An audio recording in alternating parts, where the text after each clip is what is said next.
Olá pessoal, eu sou a professora Lorena Ponce de Leon, de Redação, e na aula de hoje nós vamos ver como acertar na redação.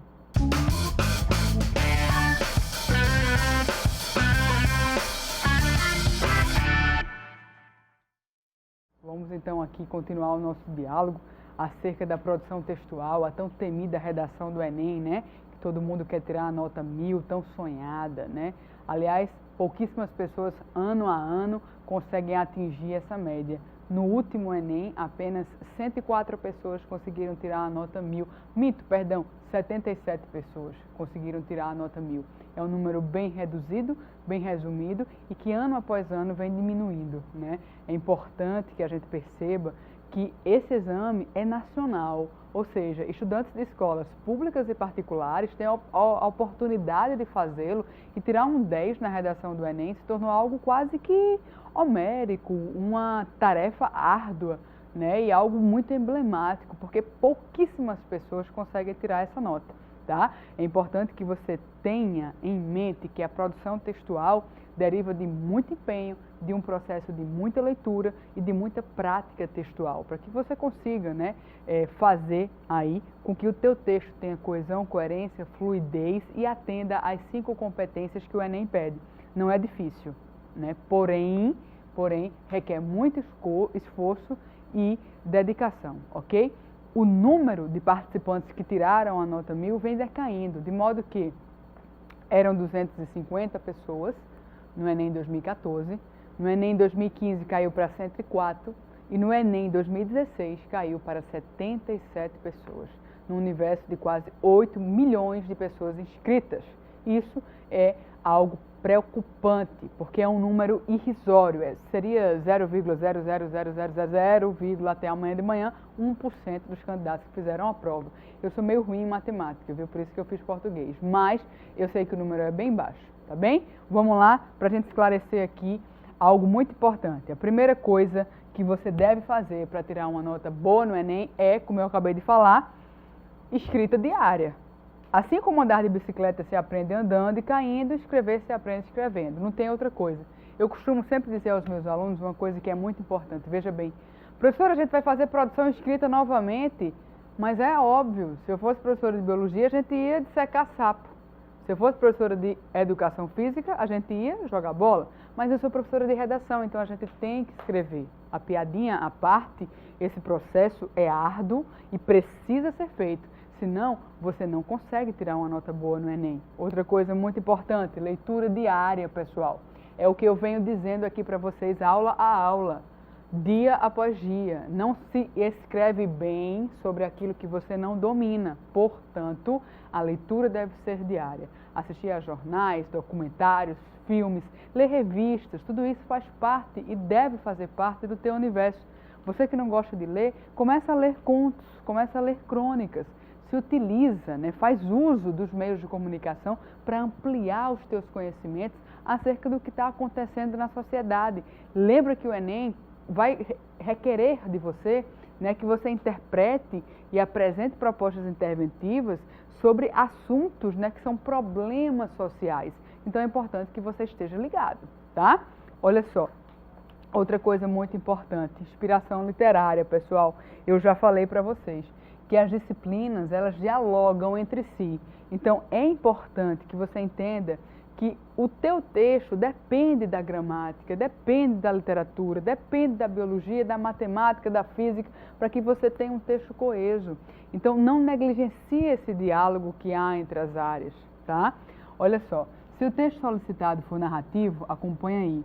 É bom ler contos com frequência ou pequenos romances, que não é o caso do Enem, porque o Enem trabalha, como eu já falei para vocês, com o texto dissertativo argumentativo, é a tipologia.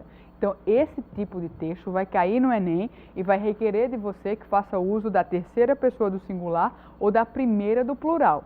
Então, você precisa se manter fiel a isso. Conto é gênero. A distinção entre gênero e tipo de texto. É importante que você entenda que os gêneros são maiores.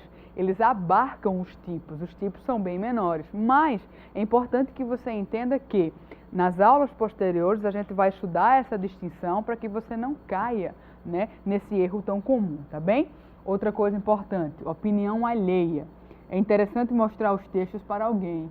de modo, né, não necessariamente o professor, mas os colegas podem ler e opinar também, para que você tire suas dúvidas e pergunte ao seu colega, você compreendeu, não compreendeu? Essa construção está bem feita, não está bem feita? É importante esse feedback, essa troca, tá? Olha só, com relação aos artigos aqui, acompanhe na sua tela. Se o texto solicitado for dissertativo argumentativo, que é o cobrado no Enem, é o mais cobrado em vestibulares, em nível nacional. Então é importante que você saiba fazer a estrutura de um texto dissertativo argumentativo, que ele se subdivide em 3 partes essenciais, que o desenvolvimento é a maior parte do teu texto e que você precisa defender um ponto de vista, tá? Esse texto aí, ele é o coringa dos vestibulares, tá bom? Então é importante que você leia artigos que vão elucidar, que vão esclarecer questões pertinentes aos temas possíveis de cair no Enem, tá? Vamos adiante aí, olha só, posição. Para ter um posicionamento interessante, pessoal, e não ingênuo a respeito de determinado tema, é preciso estar informado sobre o assunto. O Enem requer de você uma tomada de ponto de vista, ou seja, que você deixe bem claro se você é a favor ou contra a redução da maioridade penal, a legalização do aborto, a legalização e descriminalização da maconha. Então é importante que, para que você tenha argumentos, né, que embasem o seu ponto de vista, você precisa ter leitura, porque ninguém escreve sobre aquilo que não sabe. Então é muito importante que você leia sobre esses temas atuais e polêmicos, para que na hora de você dissertar sobre cada um deles, você possa ter argumentos que sustentem a tua tese própria da introdução. Lembra da estrutura que a gente já viu lá? Olha só, temas anteriores. Convém criar o hábito, pessoal, de fazer as redações solicitadas por provas do Enem. Boa parte delas sugeridas aqui mesmo no quadro é na hora de escrever. É importante que você pesquise sobre os temas que já caíram, até para que você veja que eles não voltarão a cair. Pelo menos naquele viés, com aquela roupagem, daquela forma que ele já caiu. Então você vai descartando, mas não significa dizer que você não deve utilizá-los como prática, né, como escrita semanal, para que você pratique o tema. Até porque, quando um tema já foi utilizado no Enem, ele já foi bastante difundido, né? Ele já foi bastante debatido. Então você já tem, né, ou supõe-se que você já tem argumentos suficientes para produzir um texto sobre ele, sem pesquisar, inclusive, né? Simplesmente lendo os textos motivadores, né? Olha só, com relação ao Enem, como você já deve ter notado, né? Geralmente aborda problemas sociais, que eu já falei aqui para vocês, que por sua vez exigem uma proposta de solução. E onde é que eu coloco, pessoal, a proposta de solução, a proposta interventiva? Sempre no último parágrafo. Professora, quer dizer que se as minhas propostas estiverem diluídas no corpo do texto, elas não serão corrigidas? Não é verdade, tá? As suas propostas serão corrigidas sim, todavia, elas não devem estar diluídas pelos parágrafos, elas devem estar onde, né, a estrutura dissertativa pede para que ela esteja, isto é, na conclusão. Até porque isso facilita o trabalho do corretor, que vai, né, pegar um parágrafo pronto, cheio de propostas interventivas e vai corrigir tudo de uma única vez, ok? Reescrita, eu vivo falando isso para vocês, esse processo de reescritura é imprescindível. Uma vez feita a correção, o candidato pega o seu texto e reescreve, corrigido, respeitando a norma culta, né, tirando aí os erros gramaticais, de modo a que, quando o tema vem a cair, ele já tenha argumentos suficientes para dissertar sobre ele, né, sem precisar recorrer, né, sem precisar ter nenhum tipo de temor, até porque o tema já foi batido, feito um rascunho, reescrito. Esse processo de reescritura parece bobo. Ah, mas aí eu vou tirar 1000. Não, não vai. Você vai olhar para o teu erro com outros olhos e vai reescrevê-lo. Aí você não vai cometer mais, tá? Olha só, outro ponto também igualmente importante é que você entenda que, para fazer uma interpretação das imagens que caem no Enem, veja bem, eu trago para vocês a importância de perceber que o Enem trabalha com textos motivadores. Isso mesmo. Nunca, jamais em tempo algum você vai pegar apenas como texto motivador uma charge, tá? Ou uma figura, ou uma tirinha. O Enem trabalha com textos motivadores, 3, 4. Né? Há exames que tem 3 3 textos motivadores e há exames que têm 4 textos motivadores. Preste bem atenção ao que eu vou dizer, abra bem os seus ouvidos. Os textos motivadores, pessoal, eles servem para motivar. Eles não servem para que você faça cópia deles. Assim, se fosse assim, seria cópia, né, no vestibular. E não é cópia, você já passou dessa fase. Você precisa pegar o texto motivador, entender o ponto de vista, né, que você vai seguir, né, entender qual é a sua tese, né, interpretar aquilo que o Enem trouxe, aquele problema social e produzir o teu texto com um único viés. É importante que você não faça cópia, até porque há, né, no edital do Enem um parágrafo, um inciso, né, uma observação que diz exatamente isso acerca das cópias, né? Todas as linhas copiadas, pessoal, serão descontadas do teu texto. Então, professora, eu posso fazer uma paráfrase? Vamos imaginar que o Enem falou que 70% da população carcerária é negra. Você quer pegar esse dado? Cita a fonte. Segundo o IBGE, 70% da população carcerária é negra e explica por quê, devido ao nosso processo de colonização, que fez o que com o negro? O escravizou. Então, o negro ganhou, né, a sua alforria da pior forma, porque ele ganhou as ruas sem ter trabalho. Então, todo esse processo de colonização que se deu no Brasil levou os negros às favelas, à constituição dos morros no Rio de Janeiro. Então você tem uma classe, né, que foi desprivilegiada, né, desde né, 1500, desde a época da colonização. Então hoje você tem uma maior taxa, né, de pessoas que estão presas, né? Por quê? Porque a gente tem um passado, uma herança histórica. Então é importante que você entenda a importância da história para dissertar sobre esse assunto, né? É importante que você entenda que uma disciplina dialoga com a outra. E é importante que você faça uso desses argumentos. Esses argumentos são conhecidos, todo mundo estudou história, entendeu? Então é importante que você entenda isso, tá? Para que você vá fazendo, estabelecendo essas ligações e fazendo esses links para que você tenha um texto, né, sem cópia do texto motivador, mas que se utilize de um dado ou de outro. Né? Professora, eu quero ser mais inteligente, eu vou pegar o seguinte dado: 30% da população carcerária é branca. Você inverteu o dado, você foi mais inteligente aos olhos do corretor, você utilizou o dado de forma contrária, né? Você fez uma inferência, você interpretou, é mais interessante. Mas aí eu lhe pergunto, por que você não traz um dado novo, um dado completamente diferente? Porque eu não li, mas começa esse processo de leitura.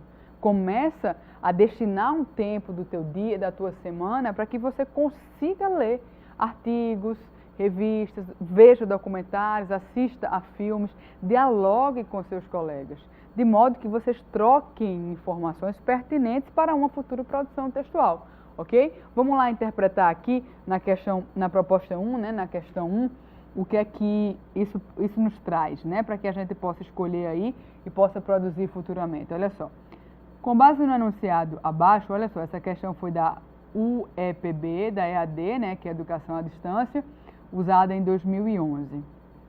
Com base no enunciado abaixo, escreva um texto dissertativo argumentando a favor de um mundo ser um lugar melhor. Pessoal, como eu acabei de falar, no Enem, você não vai se deparar apenas com uma imagem como essa, com um texto como esse, para que você produza. O Enem é bacana com você, na verdade o Enem é uma mãe, tá? Ele traz 3 a 4 textos motivadores, predispostos, né, lá na lauda da produção textual, tá? Na lauda destinada à parte de redação da disciplina. E dentre esses textos motivadores, eles trazem infográficos, gráficos, chargens, figuras, de modo que você consiga ter, né, uma elucidação acerca do que ele quer, que é o tema, tá? Então veja bem, essa imagem aqui, que aí você segue com as explicações no seu texto, no seu livro, tá? Diz o seguinte: sua atitude pode mudar o mundo. Parece um tema bem pessoal, né? E aí você, professor, o tema é subjetivo, eu não vou saber o que falar. O Enem não trabalha com esses temas assim tão subjetivos. Como a gente já falou aqui, o Enem trabalha com temas que são problemas sociais. O Enem trabalha com temas mais objetivos, né? E ele tem, ano após ano, trazido cada vez mais propostas específicas. Não é só a questão da violência, é a persistência da violência contra uma classe, contra a mulher. Não é qualquer intolerância, é a intolerância religiosa, né? Então é importante que você entenda que o Enem tem trazido cada vez mais temas específicos, né? E tem ficado cada vez mais difícil tirar uma nota 1000 na redação do Enem, porque o candidato tem cinco competências para abarcar, né? Para contemplar. E, além do mais, ele tem que dominar o conteúdo, ou seja, ele tem que dominar uma gama, uma grande quantidade de conteúdos para conseguir tirar a nota 1000 no Enem, tá? Isso aqui pode cair dentro de um outro tema, por exemplo, altruísmo, enfim. Aí é uma charge desse texto, dentro desse tema, mas assim sozinho não vai cair não, tá? Vamos aí à proposta 2. Essa daqui é legal, olha só. Com base também da UEPB 2010, tá? Do vestibular tradicional, não é da EAD, da educação à distância. Aí você tem aí várias mãos, né, erguidas, dizendo cuidar do meio ambiente, olhar para a comunidade, aqui essa segunda mão, ó, ter atitudes responsáveis, ser solidário, né, respeitar aí o próximo. Olha só, com base na leitura do texto acima, escreva um texto dissertativo, pessoal, argumentando aí sobre as atitudes transformadoras necessárias para uma vida social mais solidária. Outro tema também de caráter muito pessoal, né? Parece que a UEPB tem esse caráter de trazer temas assim bem pessoais, né? Você não tem necessariamente aí um problema social, mas você fala sobre a questão da vida social mais solidária, né? Dessas questões de ética, né? O Enem já trouxe uma certa vez um tema assim igualmente subjetivo e que mescla, né, as nossas acepções pessoais, mas foi há muito tempo, né? Foi um dos primeiros exames, acho que não sei, 2010, não lembro especificadamente, mas eu lembro que ele dizia ser solidário, meu Deus, que solidão, era uma coisa assim, tinha uma imagenzinha, um fragmento, eu não me recordo ao certo o ano, mas que falava exatamente sobre isso, né? Sobre solidariedade, que aquele ser humano se sentia muito só nesse mundo que hoje já não é mais solidário, né? Mas faz muito tempo, agora o Enem tem trazido cada vez mais temas, vem trazendo cada vez mais temas sociais e que repercutem, né, as necessidades da sociedade, né, da nossa comunidade. Então é importante que a gente esteja sempre atento a essas questões.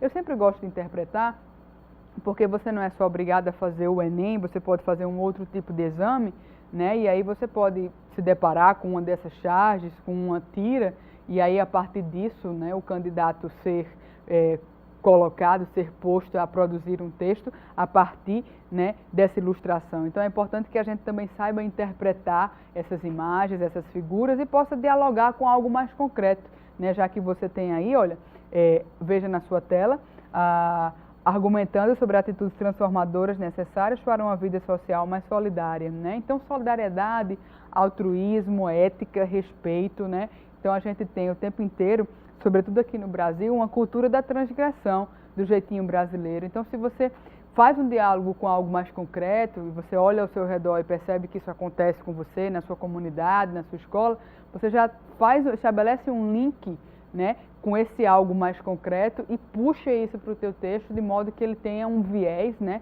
um norte aí mais real, mais concreto, para não ser algo sobre solidariedade, esperança, fé, que são temas igualmente bonitos, mas que requerem do candidato uma sensibilidade maior, tá bem? Então você fica com o nosso material, faz a produção textual destinada, mostra para um colega, pede para um professor corrigir e até o nosso próximo encontro.